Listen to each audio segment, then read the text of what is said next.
Good morning, leaders. As many of you know, I just launched my first book, Heart of the Father, and I've actually began to work on my second book, which is more of a leadership book based off of Proverbs, finding some of the leadership principles in Proverbs. And there are two Proverbs I wanted to share with you today that I just think are super interesting. They start out exactly the same, but the second line is completely different. So here's the first one. It's Proverbs 17:3. It says, "Fire tests the purity of silver and gold, but the Lord tests the heart of man." In another version, it says that our hearts are purified by the tests and trials of life.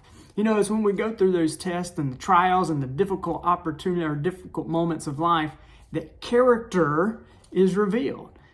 Anybody can be good, anybody can be nice when things are going great. But if I say I'm a nice person, it's not really revealed until I get an opportunity to not be a nice person, right? That's when it's really revealed if I am or not. It's through those tests and trials. Just like gold and silver, when they try to purify it, they'll put it into the furnace, they'll heat it up to extreme temperatures. And when they do that, the impurities of the gold and silver, they rise to the top. When they rise to the top, they don't just say, well, that's the impurities, we'll put them back in. They skim it off. So whenever character is revealed, we can't say, well, that's just the way I am. That's just, you know what? I've just always had anger issues. That's just the way I've always been. No, it has risen to the top. It is revealed. Now we can do something about it. We've become aware of some character things that we need to do something with. We allow God to do something with. We don't put that back in us, and we also don't go into the shame game of, oh, woe is me. That's just the way I've always been. It's revealed. Let's do something about it. There's a second proverb I find very interesting. It starts out exactly the same. This one's in 27:21. It says, "Fire tests the purity and silver of gold, but a person is tested by being praised." How about that? Another version says that second part is the person is tested by giving him a measure of fame. Wow, that's really interesting. So our hearts are tested not only by the trials and in difficult moments, but also when the light starts to shine on us, when you start getting recognized for the gifts and the talents and the abilities, when people start patting you on the back. I found this interesting quote by Abraham Lincoln. He says, "Nearly all men can stand adversity. But if you want to test a man's character, give him power." Wow, check that out, right? So how do you respond when you're being praised? Do we become arrogant and prideful? I think many times we can actually fall the opposite way of, oh, woe is me. That's not me. I can't, we can't accept a genuine recognition or praise or someone thanking, patting us on the back. For a long time, I could not receive a genuine thing like that. I would say, oh, it was nothing. It was nothing. And you know what that does whenever somebody comes over and pays you a compliment and you don't receive it? It's kind of a slap in the face because they boldly and confidently came out and they stepped out. They didn't have to do that, but they boldly said a compliment and paid me a compliment, and it was kind of an insult to them. And what I had to recognize was to simply receive it. Say thank you. That's not arrogant and prideful to receive a compliment.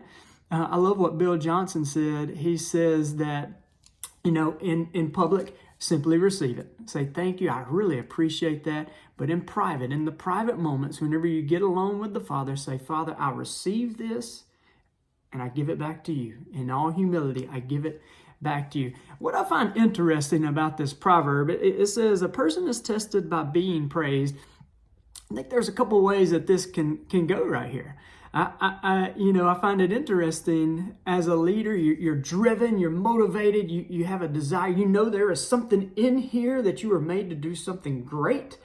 I think it's interesting, how do we respond when other people begin to get recognized for what we think we should get recognized for? I think character is revealed there. I think character is revealed with what we actually give praise to. I think character is revealed when we start getting a little bit of fame. Do we receive the compliments with humility, or do we become arrogant and prideful and collapse under the weight of that?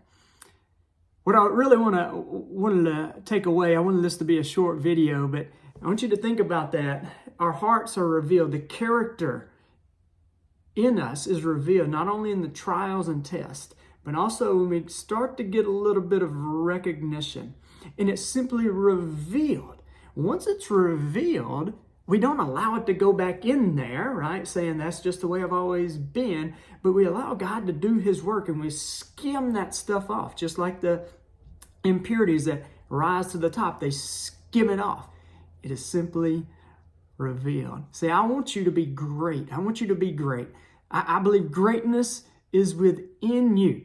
Greatness is within you. There's something unique about you. You are called to greatness. But you got to have the character. The character has to be there for you to be in it for the long haul, right? I want you to be good at what you do. I want you gifts, talents, and abilities. I want you to be good at all that, but I want you to be great at who you are. Skills can get you into the room, but I want you to know it's character that's what's going to keep you there. So, hey, I hope today has added value to you. Hope it's encouraged you. Also, as always, if you want to get the book, and some of the feedback we've been getting from this, how it's really impacted people, I encourage you to get it. I pray that the words on this page aren't just simply words of motivation and inspiration, but they are spirit and truth and life that draw you to the heart of the Father. So I hope you guys have an awesome, awesome day, and God bless.